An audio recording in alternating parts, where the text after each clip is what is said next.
তো hello guys, আবার একটি নতুন আপডেট নিয়ে চলে এলাম আপনাদের জন্য। অনুমোদন, এই জিনিসটা হয়তো অনেকেই জানেন বা অনেকেই হয়তো জানেন না। অনুমোদনটা কি? অনুমোদন একটা ওয়েবসাইট যেখান থেকে চার চাকা বা বাইকের অথরাইজ করা হয়। অথরাইজ মানে কি? হয়তো আমার গাড়ি আমি একজনকে চালাতে দিয়েছি, বা আমার একটা বন্ধু আমার একটা বাইক নিয়ে কোথাও দূরে কোথাও গিয়েছে, ঠিক আছে? তো যেহেতু ওর লাইসেন্স আছে কিন্তু ওর নামে গাড়ি নয়, তখন কিন্তু এই অনুমোদন থেকে একটা অথরাইজ করতে হয়। অথরাইজটা কী হবে? যে হ্যাঁ, আমি মালিক, আমি আমার গাড়িটা একে অথরাইজ করে দিয়েছি চালাতে। সেরকম করে চার চাকারও করতে হয়। হতে পারে কোনো মালিকের গাড়ি আছে, তিনি ড্রাইভারকে চালাতে দিয়েছেন, সেক্ষেত্রে কিন্তু এই অনুমোদন দিয়ে মাত্র 150 টাকা কাটে একটা অথরাইজ সার্টিফিকেট করতে।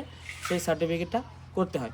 তো যাদের যাদের চার চাকা আছে বা যাদের বাইক আছে, যারা এরকম আপনারা দেন চালাতে কাউকে, বা অবিরাম কেউ নিয়ে যায় আপনার বাইক বা আপনার চার চাকা, সেক্ষেত্রে কিন্তু আপনাকে এই অনুমোদন থেকে অথরাইজটা করে নেওয়াটা খুবই দরকার। তো যারা জানেন না তাদের কাছে এই ভিডিওটা পৌঁছে দিন, আর আপনি যদি জানেন তো এটা করে নিন। ধন্যবাদ।